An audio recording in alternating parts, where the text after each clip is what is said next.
Like always, I'll start with thanking the fans. I thought the atmosphere was great. I knew right when I came out of the tunnel, I looked up in the rafters and it was packed. I knew that Auburn was going to be in for a tough time from the crowd standpoint, and a team that had not played on the road, which is tough to do in the SEC.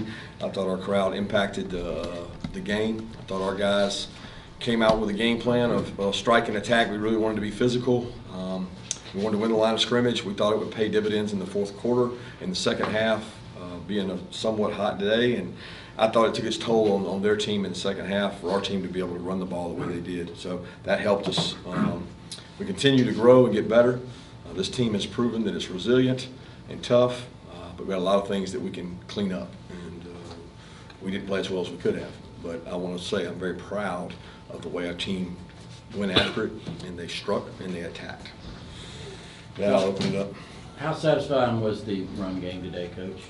It was good. I mean, I still think there's inconsistencies. There's things we miss on, we miss a couple. We miss a block here, guy runs through. A couple times backs just made people miss. We had a 3rd and 2 that we didn't touch anybody, and Dejan made 2 people miss. But it was much better at the line of scrimmage.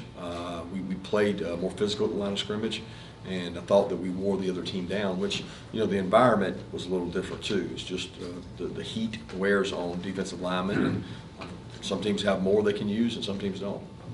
Speaking of the run game, how huge was Dejan Edwards' game today, especially with Kendall back up? I thought he did a great job. He does a really good job around the goal line, making people miss. He's elusive, but not so much explosive. He does a great job of probably not going to break off a super long run, but he gets a lot of positive runs. It's really hard to get him for a tackle for a loss, and Branson, the addition of Branson was really big for us. He was a guy that we felt like all week we had to get more opportunities for him because he's run the ball really well in practice. He gives us a little bit of a burst, and he was able to get some carries with Kendall dinged up, and I thought he did a nice job. You mentioned the heat and the impact that had in the second half. What's to say that Jamon Dumas-Johnson was able to play as much as he did, especially with no Schmel, no Tresman today, and deliver the kind of performance he did? Yeah, he works really hard. He was dinged up during the week. He missed, I won't say Monday, Tuesday, and he was able to go Wednesday, Thursday, and conditioned, ran hard. He runs extra after practice so that he can play more snaps, and was really proud of the guys that stepped up there and played. Sori got significant playing time today for the first time, non-third down, and Ryan Davis had to step up and play because we got some dinged up guys, some injuries. Your reaction to Stetson's 64-yard run touchdown? I was happy for it. It was a great call by Monk, and it was a good designed play, and they were in what we thought they were going to be in, and it worked great. But it wouldn't have been explosive if it wasn't for a really good athlete. It proves again that he's multidimensional. He's hard to defend because of the things he can do. What was Malachi's mentality coming into this game? Obviously, he lost a friend in the last several days, but he played hard out there. Was that a bit of a distraction this week? You probably have to ask Malachi that because I don't know. We did talk to him about it, and he was very close, and thoughts and prayers with his family. But Malachi's parents reached out and let us know that he was close to him, and Malachi handled it very maturely and did his job today. Kirby, 2 special teams plays in that first half with Nolan sniffing out the fake and then Ladd's return. Just how big were those, and how big was Ladd's return coming off that muff earlier in the quarter? Yeah, it was great. Ladd's been really aggressive, really proud of Ladd. I don't know what Auburn was in punt cover or negating punt returns. Somebody told me they were 1 in the country, probably 1 in the conference at negating punt returns because of the way their kicker kicks it. And we worked really hard this week on saying we could spark a drive. We could change field position by who we put on punt return. And I think Ladd would be the first to tell you we give a lot of credit to the guys up front who affected the kicker by almost blocking one, which speeds it up. The sooner he kicks it, the sooner he gets to Ladd. And they're elite at holding the ball and not giving up returns. They probably had us on the fake. Nolan made a great play, but again, it was one of those times where they didn't execute, but they had a good look and they checked to it. And kudos to them, but kudos to Nolan for stepping out. That was a huge play in the game. Kirby, a couple of your players referenced that for some reason things are going wrong offensively early. Things need to be cleaned up. Maybe even pressing early, but not pressing late. I'm just curious what your thoughts are on that. I don't know. I can't define it if somebody's pressing. Certainly not clicking the way we'd like to. Some of that falls on a little responsibility on everybody. We take turns having lack of execution, and when you play really good teams that score lots of points, you can't do that. You've got to value every possession, and we didn't click. When we click, we roll. And then if we don't get started, we tend to dry out. We had several 3-and-outs where it was like, was that a wasted opportunity? You know, like we got to get first downs, change the field position, be explosive. And you know, some of that has to do with some injuries and some guys being dinged up. But some of that has to do with Stetson. He knows he's got to continue to play and play better. And we got to arm Stetson with people around him. You know, he's got to have guys around him that can really help him. You can't be one-dimensional and be explosive. Any indication with Kendall of his injury? It's growing. He said that he got tackled and the guy fell on him and stretched his growing out, and it bothered him. I don't know, how severe or anything. For the 2-10 victory, what area of the game do you think he's improved on moving on? Everything. Like, what does the score have to do with how we played? It really doesn't to me. I mean, you look at the stat line, you say, oh, we ran the ball great, and I think there's a lot of times that we didn't block it right. We got whipped at the point of attack.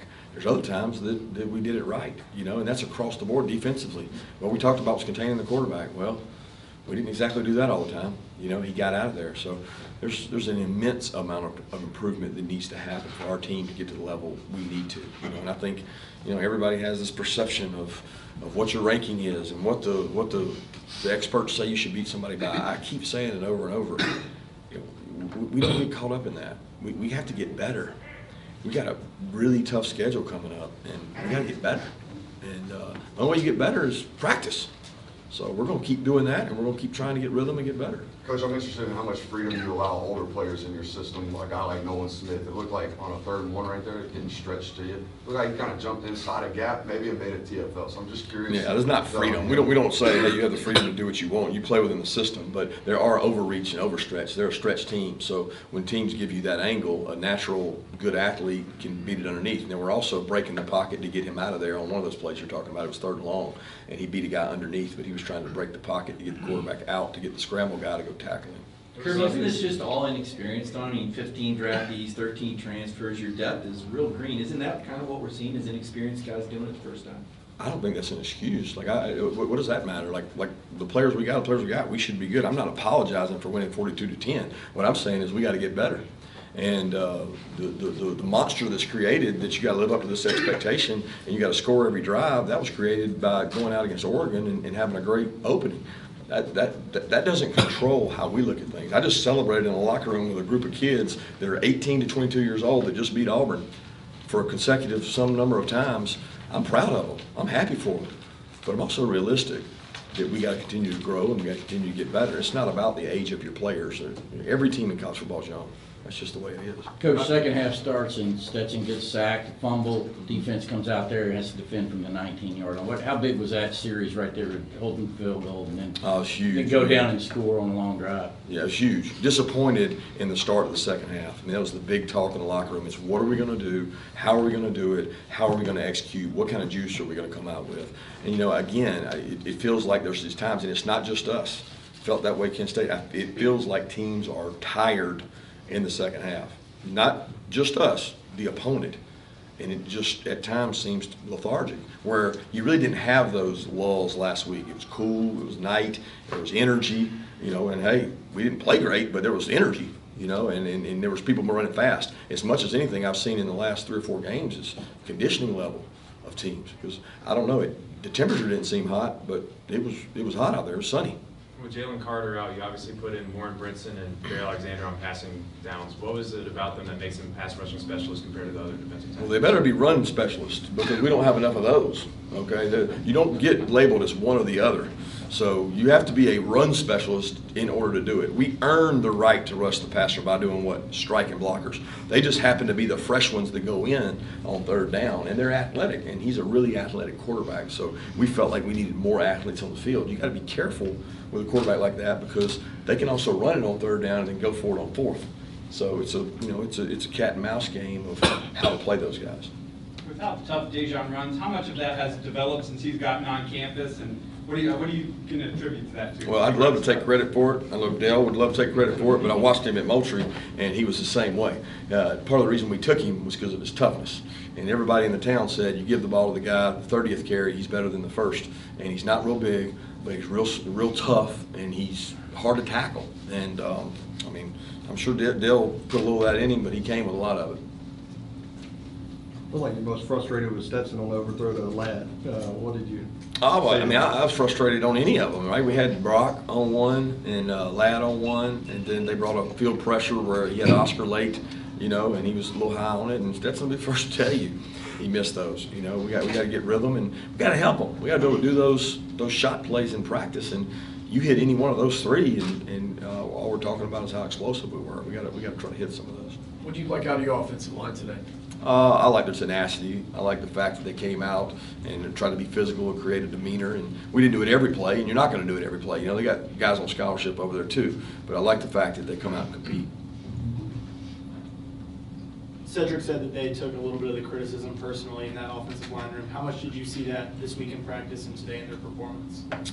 I'd have no idea because I don't know how they take criticism. You know what I mean? I don't go in there to criticize. I go in there to try to give them answers. You know, how do we do it better? I don't know that criticism helps. You know, it makes you maybe want it more, and there's a pride factor, and everybody needs some kind of motivation. But when you need motivation from you guys, then that's when it's not fun anymore. We saw AD out there a little bit. Just how far along do you feel like he's going? Really thought he was going to be able to go. You know, he ironically he had a thumb sprain in the week because we were using him, and he fell down, had a thumb sprain, and it became more the thumb sprain than the ankle. Now he did have a little bit of a limp, and as the game goes on, he got to the point where if he's not in it and you're not using him, he gets cold. And we tried to keep him on a bike, tried to run him, but we thought that he could have gone had we needed him. We did end up getting out to a lead, and I guess he did play a couple snaps, but it was just we didn't get really use him like we normally would. We need him back. In the fourth quarter, when you score 21 points, is it more of an in-game adjustment or wearing Auburn down, like you were talking about earlier? Probably more the later. I mean, to be honest with you, I thought they were tired. They don't have a lot of depth. I mean, every team across the country right now is struggling with depth on the defensive lines. You just don't see a lot of size, and we're dealing with it too. So I thought that had a lot to do with it. I thought they got tired. I thought the tempo hurt them some. Let's take two more questions. You talked about how Branson earned his playing time in practice. Dalen Everett was the first corner to come off the bench. What did he do in practice in order to earn that third corner spot? He's getting better. He's getting better. He, you know, we want to try to find ways to play him in the game. He keeps getting better. You know, I have to go back and watch the long touchdown catch. We had three guys miss tackles, just atrocious on the sideline, atrocious. And he was involved in that. I don't know who exactly missed it, but he keeps getting better. He works really hard, and he's very intelligent, and I'm excited about what he brings to the future being a true freshman. I feel like he's a sophomore because he was here in the spring, but he's not.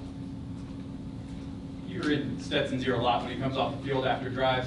What kind of advice are you giving him? Is it specific play stuff, or is it overall motivation? And what's it like with two guys who are really competitive coming after, you know, after a drive? I'm sure that can be. Sometimes it's just communicating information. You know, sometimes it's, hey, what did you see there? What made you do that? And you know, teams, we put a lot on Stetson. I keep telling y'all that. We ask a lot. If it's this, do this, or this. And sometimes he may not see it like we saw it in the box. And we like to find out why, you know. And sometimes it takes discipline to execute and do it right. And he is a competitor. I think I have a great relationship with him, and he respects the fact that he knows I'm emotional and a competitor, and I saw that last week, you know, where it was like, hey, this guy drove down on two big drives and made a lot of throws and made a lot of plays when he had to. Thanks, guys.